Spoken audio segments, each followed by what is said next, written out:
Herkese merhaba. Çiçekli Mutfağım kanalına hoş geldiniz. Bugün maya kullanmadan şahane bir ekmek tarifi paylaştım. İsterseniz kahvaltılarda, isterseniz yemeklerin yanına bu ekmeği hemen şıpşak hazırlayabilirsiniz. O kadar çok lezzetli oluyor ki üstelik pamuk gibi yumuşacık oluyor. Deneyen eminim herkes çok beğenecek. Bu arada eğer hala kanalıma abone değilseniz abone olmanızı, bildirim zilini açmanızı ve bu videoyu sonuna kadar izlemenizi önemli rica ederek hemen tarifime başlıyorum. Tarifim için öncelikle bir kaseye bir su bardağı oda sıcaklığındaki yoğurdu ilave ettim. Ardından 2 çay kaşığı tuz ve bir bardak da su ilavesi yapıyorum.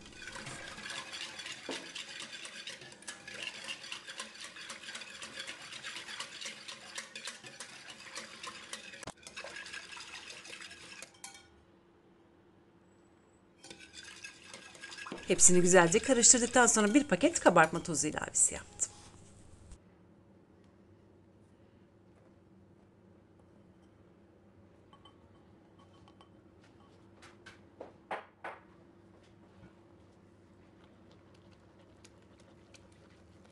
Toplamda 4,5 bardak un ilavesi yaptım. Tabii ki de yoğurdun kalitesine göre bu miktar ya azalacaktır ya da artacaktır. Ama lütfen çok katı bir hamur olmasın. Yumuşak, ele yapışan bir hamur olması gerekiyor. Bu önemlidir.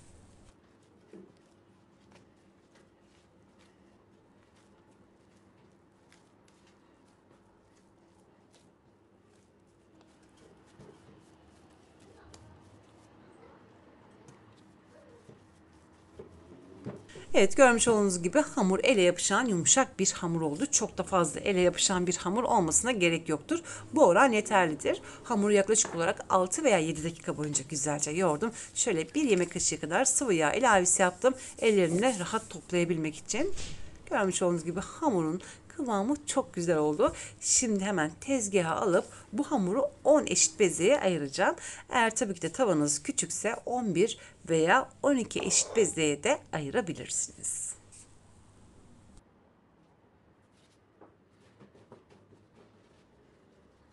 Tekrardan hatırlatmak istedim. Eğer kanalıma hala abone değilseniz abone ol butonundan ücretsiz bir şekilde abone olabilirsiniz. Videolarımda paylaştığınız için, sevdiklerinizle paylaştığınız için herkese teker teker teşekkür ediyorum.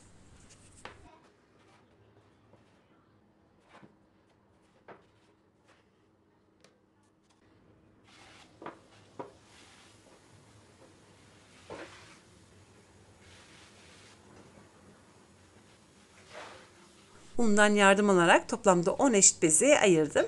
Tabii ki de hamuru daha kolay açabilmek için 10 dakika boyunca dinlendireceğim. Eğer ben daha kolay açarım, sıkıntı yok, vaktim de yok diyorsanız eğer hemen bezeleri açıp tavada pişirebilirsiniz.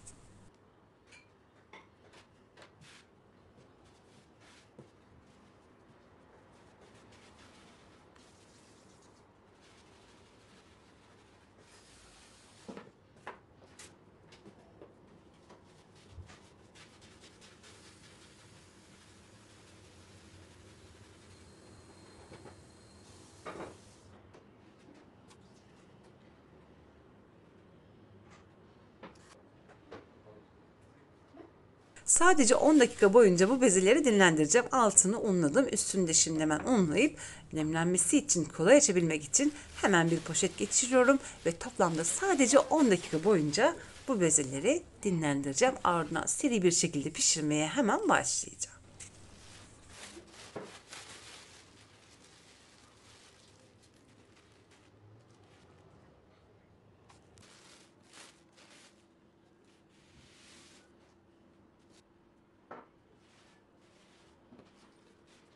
Ve aradan toplamda 10 dakika geçti. Şimdi ben tezgahı birazcık unladım ve seri bir şekilde hemen bezeleri açmaya başlıyorum. Bezeler çok fazla ince olmasın, çok da kalın olmasın, bu önemlidir. Eğer çok fazla kalın olursa şişme esnasında mutlaka ağırlıktan dolayı balon gibi şişmeyecektir. İçinin tabii ki de basınçla pişmesini istiyorum ki yumuşacık olsun diye. Hamur çok güzel bir hamur olduğu için görmüş olduğunuz gibi sadece saniyeler içerisinde hamuru bu şekilde büyüttüm parmaklarımın uçlarıyla. Ardından da hemen bir merdane yardımıyla kahvaltı tabağı büyüklüğünde açıyorum.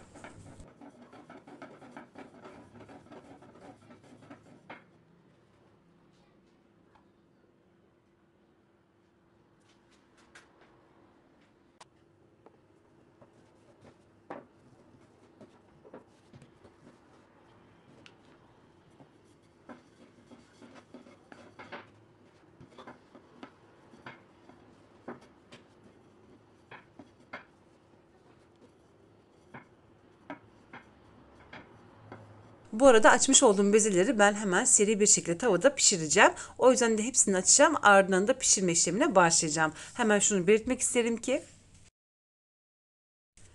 pişirme işleminde çok seri olmanız gerekiyor. Çünkü bu bezeler açtıktan sonra belki de tahtaya yapışabilir. O yüzden lütfen dikkatli olalım. Açmış olduğumuz bezenin altını unlayalım ve de üzerini kapatalım ve hızlı bir şekilde hepsini peş peşe pişirmeye başlayalım.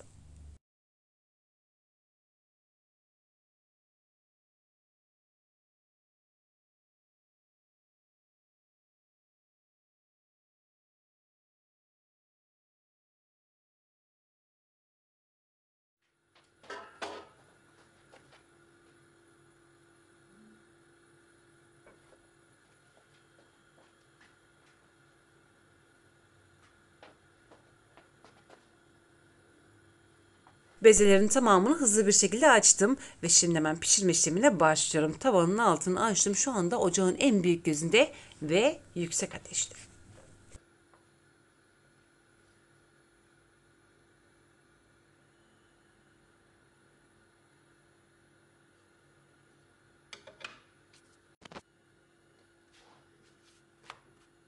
Bezeyi hemen tavaya koydum. Benim tava çok büyük olduğu için 2 tane bezeyi birden pişireceğim. Eğer küçük bir tavaysa lütfen teker teker pişirelim. Teker teker pişirmek tabii ki de her zaman en iyi sonucu verecektir.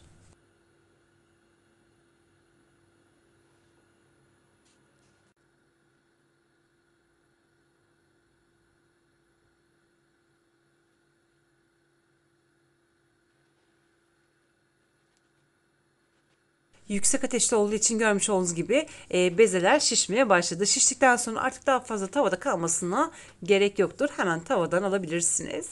Gerçekten de çok lezzetli bir ekmek olacaktır. İsterseniz kahvaltının yanında ya da isterseniz yemeklerin yanına hemen şipşak hazırlayabilirsiniz.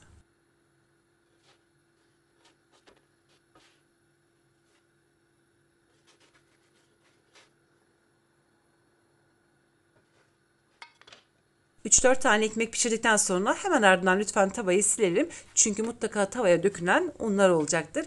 Onları mutlaka almamız gerekiyor. Bu önemlidir.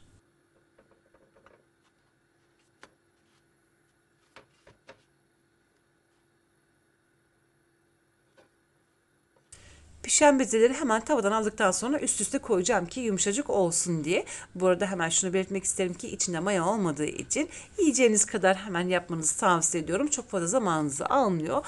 Videoda görüldüğü gibi zaten hamur da çok yumuşak, güzel bir hamur olduğu için açma işlemi de çok kolay oluyor. Beklemede hiçbir yerde olmuyor. Yumuşacık ve de çok lezzetli oluyor. Eminim deneyenler çok beğenecek. İyi ki de bu tarifi öğrenmişim diyeceksiniz. Sizlere her zaman olduğu gibi lezzet garantisi veriyorum.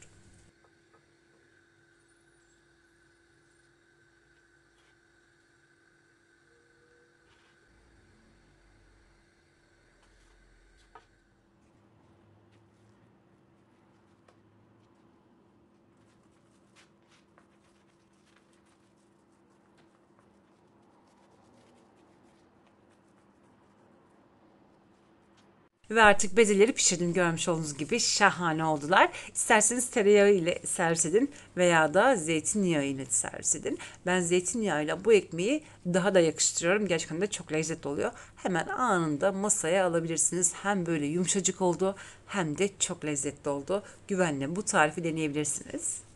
Ben yine açıklamalar kısmına bu malzemelerin bütün detaylarını tek tek yazacağım. Ve biliyorsunuz ki ben bütün tariflerimde standart su bardağı 200 milim kullanıyorum. Şöyle hemen içini göstermek istiyorum. Görmüş olduğunuz gibi şahane oldu. Hem yumuşacık hem de çok lezzetli. Bol zeytinyağı sürerek afiyetle yiyebilirsiniz. Zeytinyağı yerine tabii ki de tereyağı da sürebilirsiniz. Hemen servise uygun bir tariftir. Ben bol zeytinyağı ve maydanozla yemeye bayılıyorum. Kahvaltılarda gerçekten de şahane oluyor. Ya da dediğim gibi yemeklerin yanına da bu ekmekleri hemen şipşak yapabilirsiniz. Son derecede lezzetli bir ekmek tarifidir. Gönül rahatlığıyla deneyebilirsiniz. Asla pişman olmayacaksınız. Ve ben de böylelikle bir tarifimi de burada sonlandırıyorum. Umarım bu ekmek tarifimi beğenmişsinizdir. Sizlerden gelecek olan mesajları sabırsızlıkla bekleyerek şimdilik vedalaşıyorum. Yarın yeni videomda tekrar görüşmek dileğiyle. Hoşçakalın.